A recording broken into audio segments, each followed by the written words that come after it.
Ndugu zangu, leo hii tumeona wakati tunachambua taka zetu, umeona aina za taka pale.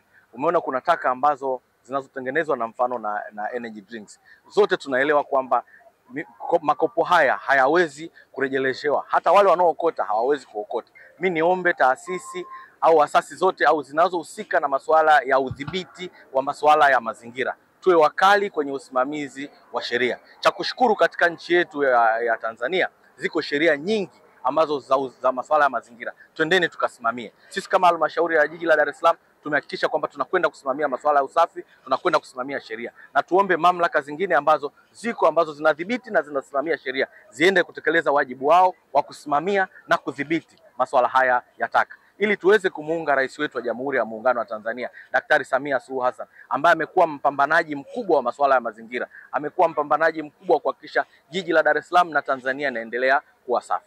Halmashauri ya jiji la Dar es Salaam tuliamua kwa dhati kabisa kwamba kila Jumamosi tutakuwa tunafanya usafi, na kampuni zote na taasisi zote ambao wako pamoja kufanya ushirikiano na sisi waje siku ya Jumamosi ambapo tunafanya kwa pamoja. Lakini halmashauri yetu pia ina dhana ya kwamba usafi ni kwa kila mtu, kwa kila siku.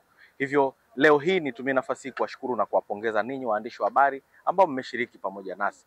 Lakini pia nitumie nafasi ya kuwapongeza na kuwashukuru kampuni ya taasisi ya Forum FCC ambao na wao wameweza kushiriki na sisi kufanya usafi katika eneo hili la Degu Beach. Ambayo kampuni hii, moja ya jukumu ambalo ilikuwa naifanya ni ya kufanya sampling ya takataka ambazo zinapatikana katika eneo letu la fukwe hizi za Degu Beach. Changamoto nyingine ambayo tumeiona hapa ni zile pads ambazo zinatupwa kiholela katika baadhi ya maeneo na kaya zetu.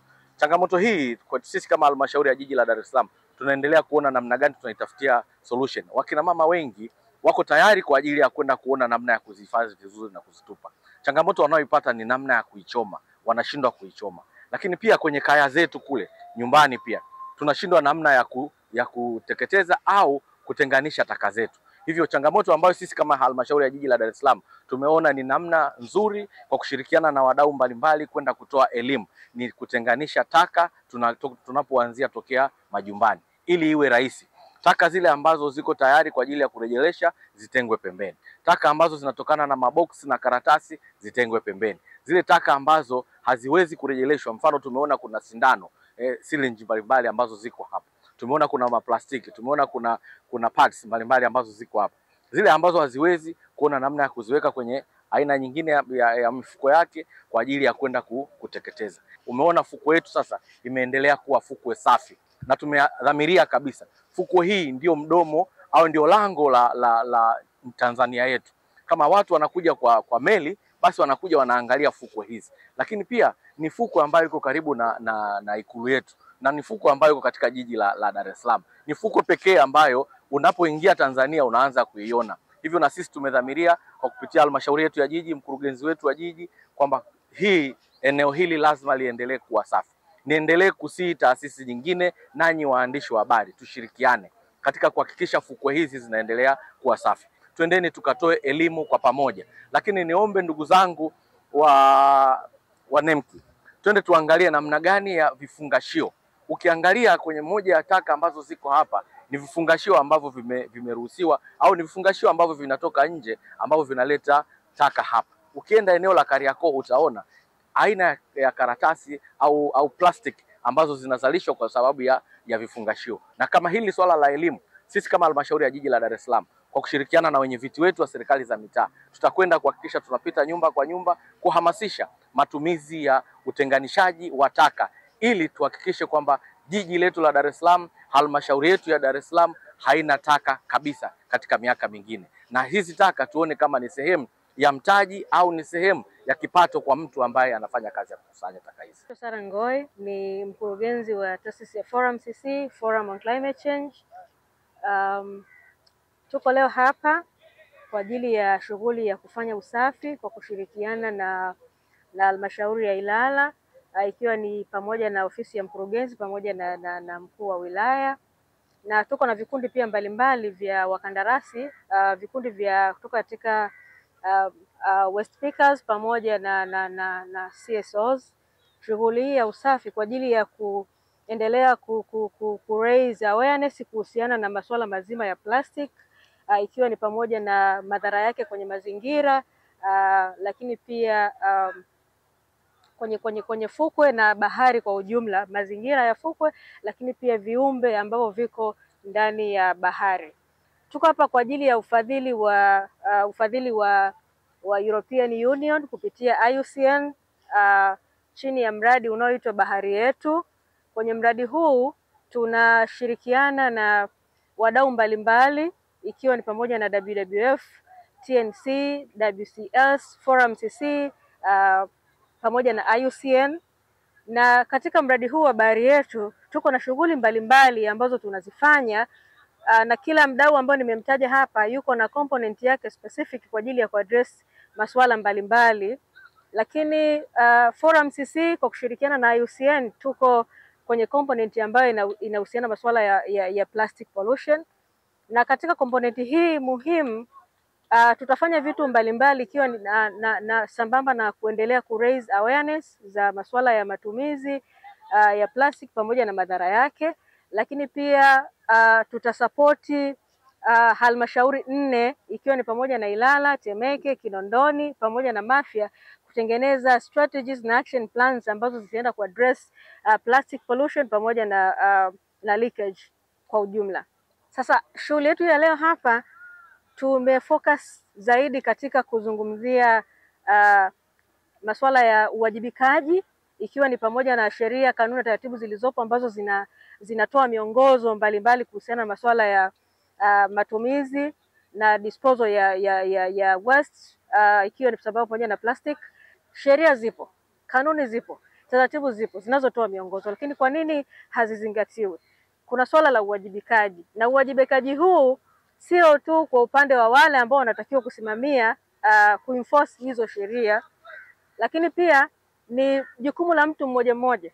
Kwa hiyo tunazungumza uwajibikaji katika ngazi zote, uwajibikaji wa waliopewa dhamana ya kusimamia hizo sheria, kanuni na taratibu zinazotoa miongozo ya matumizi ya plastic, lakini pia tunaangalia uwajibikaji wa mtu mmoja mmoja kuanzia katika ngazi ya kaya. Kimekuwa kionekana kuwa kama ni mazoea ama tabia, watu wengine wanajua. Si kweli kwamba watu hawajui madhara ya matumizi ya plastiki na namna ambavyo wanapaswa kuyatumia, kuyatupa ama recycle ama reuse baada ya kufanya matumizi hayo. Na waste pickers wanavyotembea mitaani wanakusanya marundo makubwa ya plastiki kupeleka katika maeneo muhimu ya kukusanyia huo uchafu wa plastiki. Ile mizigo mikubwa ambayo wanaibeba na kiwango cha pesa pia ambacho wanakipata, yani hakiendani na zile jitihada zao ambazo wanazifanya hawa individuals. Sasa nikizungumzia hawa waste pickers, ile nguvu wanayotumia, jasho wanalotumia, muda wanaotumia kukusanya hizi plastic hauendani na kile kiwango cha pesa ambazo wanapewa huko ambako wanazipeleka ambazo zinaenda kuwa recycled. Nafikiri kuna haja pia kuangalia namna ya kuwasaidia pia na wao. Vile vikundi vinafanya kazi, vitaishia miaka yote kwamba zinakusanya tu plastiki na kupeleka kupima shilingi 400, 300, 500? Hapana. Tunataka sasa kuja na wadau na serikali kwa ujumla, tuangalie pia ni kwa namna gani sasa tuje na mbadala wa kuona ni kwa namna gani tutavijengea uwezo vile vikundi vya waste pickers, lakini pia kuwaongezea ujuzi na maarifa wao wenyewe kutengeneza products mbalimbali ambazo zinatokana na zile plastiki ambazo wanazikusanya. Tutawasaidia kuwajengea uwezo wa kujikimu kwa masuala mazima ya mapato, kwa sababu pia wengine ni vitoto vidogo vidogo, wengine vijana watakuja kuwa na familia, wengine ndo kazi ambao wanaitumia kwa ajili ya kuishi. Kwa hiyo tuangalie pia kutengeneza mfumo mzuri wa kuwasaidia kuboresha pia hali yao ya kipato kupitia zile taka ambazo wanakusanya. Swala zima la uelewa kuhusiana na madhara ya plastiki kiafya. Wataalamu wanasema, nakumbuka kwenye clean up ambayo tumeifanya kipindi kilichopita na Temeke, kuna mtaalamu wa NEMC alitoa maelezo mazuri sana kuhusiana na, alichambua vizuri ni aina gani za plastiki zinazotakiwa kwa matumizi, ni plastiki gani ambazo hazitakiwi. Alichambua vizuri sana. Lakini pia alizungumzia madhara ya plastiki katika afya ya binadamu na viumbe, hususan viumbe vya majini. Tunatakiwa kuwafundisha kuanzia mitaani namna ya kutenganisha zile taka, Halafu na wale pia wanaokusanya, nikizungumzia kwamba wakandarasi na wao pia watusaidie kuhakikisha kwamba wanakusanya kwa namna ambavyo wale jamii wanakuwa wamezitenganisha majumbani. Hii itasaidia kwa kiasi kubwa, kwa sababu zinazokuja baharini zinatokea huko masokoni, zinatokea majumbani, zinatokea mastendi. Lakini kitu kingine cha mwisho, ukienda masokoni unakuta matumizi makubwa sana ya vifungashio vya zile plastiki ambazo zimekatazwa. Zinatoka wapi? Zinatoka viwandani. Kuna viwanda vinazalisha, lakini kuna sheria ambazo zinazuia. Kwa nini zinaendelea kuonekana? Mimi nafikiri ni wakati sasa serikali iangalie hili swala kwa makini sana. Tusiangalie tu kwa upande wa watu wengine ama baadhi ya makampuni ambayo yanaangalia zaidi faida kuliko maslahi mapana ya usafi na usalama wa mazingira yetu pamoja na mazingira afya pamoja na viumbe wengine wa baharini. Kwa majina naitwa Gladness Lauo, ninafanya kazi na taasisi kwa maana ya Jukwaa la Mabadiliko ya Tabia ya Nchi Forum CC.